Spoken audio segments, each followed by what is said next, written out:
రూపాయి ఖర్చుతో ఇల్లు కట్టుకునే అవకాశం వచ్చిందండి. అంటే ఇల్లు కట్టుకోవడానికి సిద్ధం చేసుకునే అవకాశం వచ్చింది. ఇల్లు కట్టుకోవాలంటే పర్మిషన్స్ తెలుసు కదండీ! టౌన్ ప్లానింగ్, మున్సిపల్ పర్మిషన్స్ అదేనండి. ఇల్లు కట్టుకోవడం కోసం మీకు తెలుసు కదా! వెళ్ళాలి, మున్సిపాలిటీలో సబ్మిట్ చేయాలి.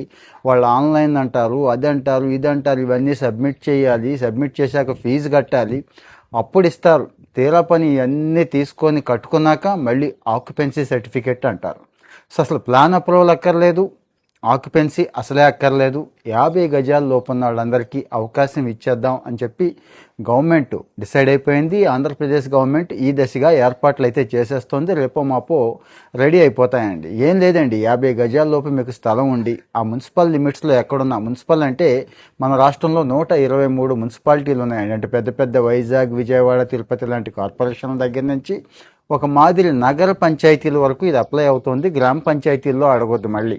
ఒకవేళ గ్రామ పంచాయతీల్లో కూడా ఉంటే బాగుందండి, మేము ఇబ్బంది పడుతున్నామంటే కామెంట్లో చెప్పండి, దాన్ని ప్రభుత్వం దృష్టికి తీసుకెళ్ళవచ్చు. సో ప్రభుత్వం ఈ అవకాశం ఇచ్చింది. ప్లాన్ అప్రూవల్ అక్కర్లేదు, అలాగే ఎన్కంబరెన్స్ సర్టిఫికేట్ అక్కర్లేదు. మీ 50 గజాల్లో మీకు నచ్చినట్టుగా మీరు కట్టుకోండి. అంటే నచ్చినట్టుగా అంటే ఏ ప్లాను అక్కర్లేదని కాదు, ప్లాన్ గీయించుకోవాలి. ఎల్టీపీ లాగిన్స్ అంటాం కదండి, మళ్ళీ గవర్నమెంట్ చుట్టూ ఆఫీసుల చుట్టూ తిరగక్కర్లేదు. లైసెన్స్డ్ సర్వేయర్లోనే ఉంటారు.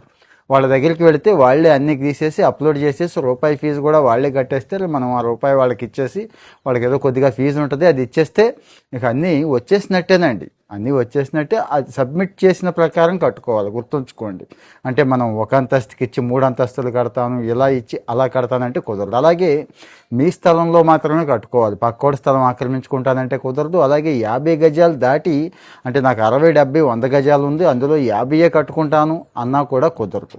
అలాగే రెసిడెన్షియల్ కాకుండా మళ్ళీ నేను కమర్షియల్ కట్టుకుంటానంటే ముందు రెసిడెన్షియల్ లాగా చూపిస్తారు కొంతమంది తెలియగలవాళ్ళు, తర్వాత ఏ షాపులో వేసేస్తారు చూడండి, అక్కడ కూడా కుదరదు. ఒకవేళ అలా చేసేస్తే మళ్ళీ వాళ్ళు వచ్చి పట్టుకుంటారు అన్నట్టు. సో మరి ఇల్లు కట్టుకోవడానికి సిద్ధంగా ఉన్నాను అంటే ఈ రాష్ట్రంలో యావరేజ్గా 30% పీపుల్ ఉంటున్నారటండి. ఈ టైప్ ఆఫ్ ఇల్లు కట్టుకునే వాళ్ళు ఉంటున్నారట. అంటే ఎంతమందికి బెనిఫిటో చూడండి. గవర్నమెంట్కి వచ్చే ఆదాయంలో కాస్తో కోస్తో ఇబ్బంది పడినా పర్లేదు, ఈ ప్రాసెస్ అనేది పనిష్మెంట్ అవ్వకూడదు. మహా అయితే 4,000, 5,000, పోనీ 10,000 లోపే కదండి, ఇది పెద్ద లెక్క కాదు. జనాన్ని ఇబ్బంది పెట్టకూడదు అని చెప్పి ఆంధ్రప్రదేశ్ ముఖ్యమంత్రి గారు ఈ డెసిషన్ తీసుకున్నారు. సో మరి ఇక్కడ ఇంకా మీకు ఏమైనా డౌట్లు ఉంటే, ఒకవేళ పని అవ్వట్లేదు అనుకోండి, వెంటనే పురసేవ ఉంది కదా, ఆ యాప్కి వెళ్ళిపోండి. అప్పటికీ పని అవ్వలేదు అనుకోండి, ఏ పనైనా కానీ 1100కి ఫోన్ చేయండి. అంతా వాళ్ళే చూసుకుంటారండి. సో మరి ఇలాంటి సమాచారం ఎప్పటికప్పుడు గవర్నమెంట్ నుంచి వచ్చే కావాలంటే ఫాలో అవుతూ ఉండండి.